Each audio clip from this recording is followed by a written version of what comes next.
the 2023 Nissan Pathfinder Platinum 4-wheel drive Boulder Gray. Comparing this to Toyota, a Mazda, a Honda, a Subaru, in the sense of what you're going to be using for a practical use. I'm Anthony from Hawkeye Rides. I'm going to go over all the specs and details. Starting out, is going to have more of a luxury profile on the front. So the V-Motion grille gets the chrome and you get the gloss black, and the inserts and the vent on the top will just be solid gloss black that integrates into LED daytime running and headlamps, and those daytime runnings go into the fenders, flaring them out with the matte black. Encasing these 20-inch alloy wheels. On the lower, you'll get your front parking sensors, 360-degree reverse camera, clearance over 7 inches. The only thing that I dislike though, it looks like they just added this aftermarket. I wish it was a little bit more flush, because when you put this matte black, it makes it stand out. Matching the majority of the rivals with 4-wheel independent suspension, a strut front suspension, a multi-link rear suspension. Both the front and the rear will have your coil springs and your anti-roll bars.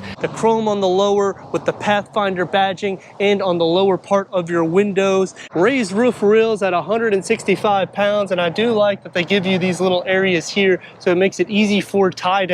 If you need more weight, go to the Rock Creek and you'll get over 200 pounds. Want more ground clearance, you go to the Rock Creek. That will increase you to 7.7 inches of clearance. It's going to give you a more rugged style on both the front, the rear, and the side profile, giving more of a two-tone look, kind of like a Land Rover. I know it's not in the same class. Looking at it from the rivals, this is going to look a little bit more dominant because of the box structure. So if it's a Mazda CX-9, that's going to be more rounded off. Toyota, the same thing. Nissan did a good job standing out from the pack. Lower roof spoiler, the gloss black integrates into your wraparound LED tail lamps. Towing, 6,000 pounds. It is the best in class. And this is a V6, where everyone's going to either a 4-cylinder turbo.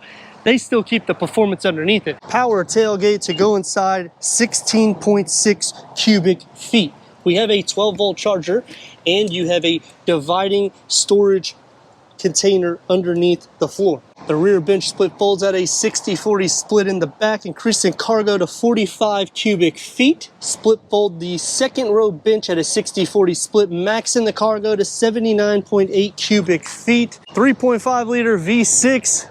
Let's start it up so we hear what that Pathfinder's about.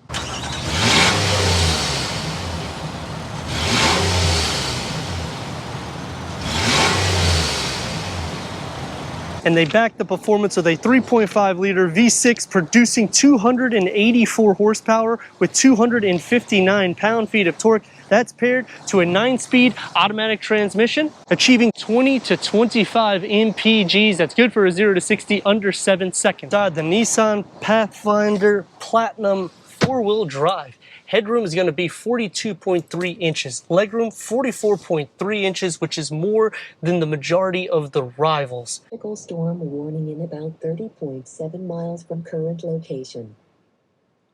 Inside starts off with the soft materials for the dash, a storage pocket on the passenger side with the Pathfinder badging. You get the silver or aluminum look around the air vents on both sides. Upgraded 9-inch infotainment with navigation. We have the pinch. We got the swipe. Click there so that way you can set it back. Click into your menu button underneath. You have Apple CarPlay, Android Auto, Sirius XM, AM, FM, streaming, Bluetooth audio. Switch it to reverse. You have a 360-degree reverse camera with full trajectory, and you can also change the camera positions to make it easier for you if you're doing any off-roading capabilities or just to try to get into a parking spot. In the gauge cluster, which is a 12-inch digital reader, you will have your parking aid for your front and rear parking sensors. You can also change the configuration of the layout, or you can just keep it standard.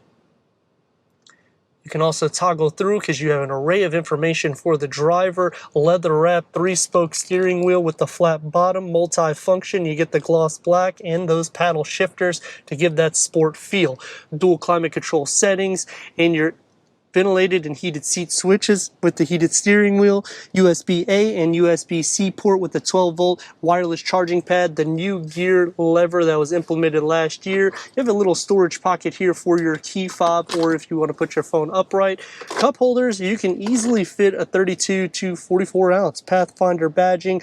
Driving mode select, you got the sand, mud, rut, snow, auto, eco, sport, and towing. Pathfinder badging, soft where you rest your elbows, open up inside. It's a deep storage pocket area for some business cards, another area, and a pin holder right here. We do have a pass-through. There's no 12-volt charger.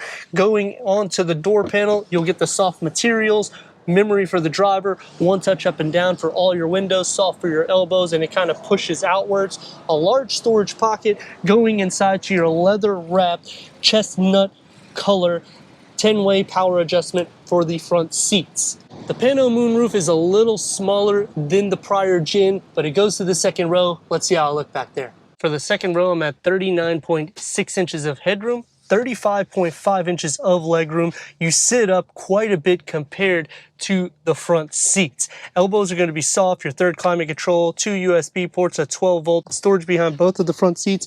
The floor is completely flat. The problem that I see with this is you have this rail that's just setting upwards more because of the way the seats adjust.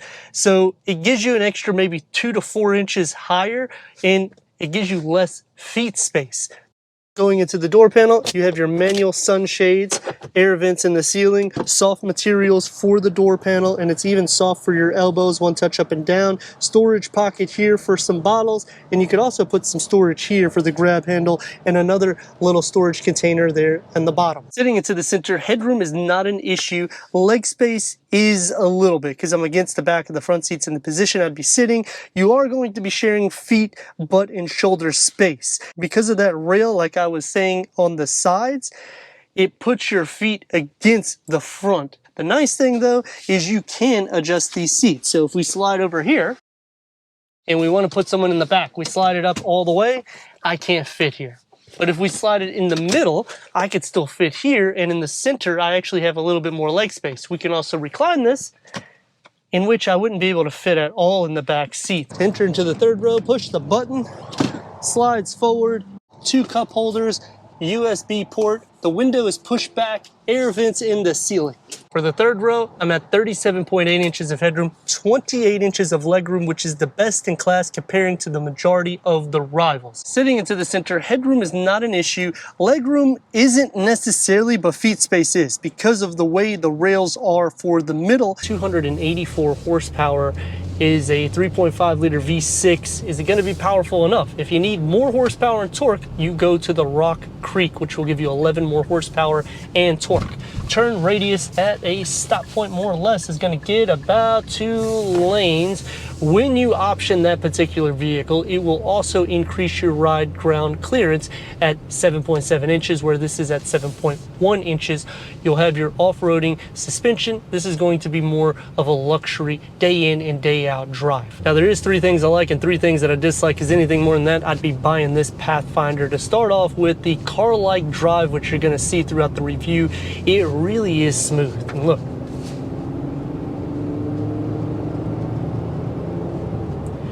you're getting a luxury ride for the price of a regular premium vehicle. The second thing that I like is the upgraded sound system. Bose, it really is the best in class. You turn it up, it has a good bass, good treble. I'm not trying to sell it to you, but from other vehicles that I've reviewed, this one does sound the best. The last thing that I like about the vehicle is the steering wheel. It's very sport derived. Nissan did a great job with the way they configured it. 3 things that I dislike: going to that gauge cluster, you do not get a map for your navigation. It just really does a turn by turn, and because this is a full digital readout, I would have liked to see that. The second thing that I dislike about the vehicle goes into the second row, because it's sitting kind of like on a pedestal the way they put the rails.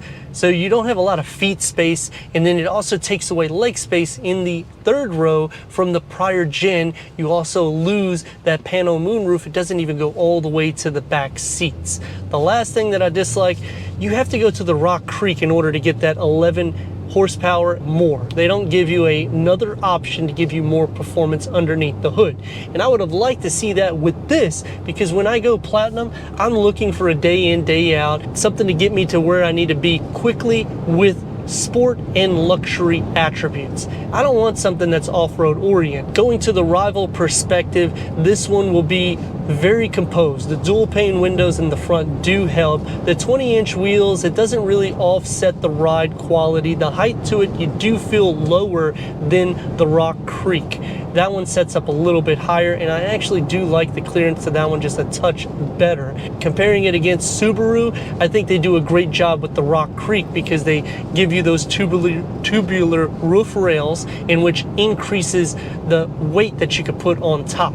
Another thing that I would like to have seen in this particular car, just because when you're sitting at a $55,000 price point, you really want all the bells and whistles, because what is making me stay in this instead of going into the Infiniti QX60? Against Toyota, I feel this one is going to be more soft in the interior. The way the seats are, they're very plush. Toyota has a little bit more firm materials throughout. The same thing with Honda. You'll have more storage in the door pockets with Honda, and you're going to have a little bit more performance numbers, but this is going to be more, I would say, closer to the Mazda CX-9, because there you're getting premium materials in the interior of the cabin. And let's rock and roll.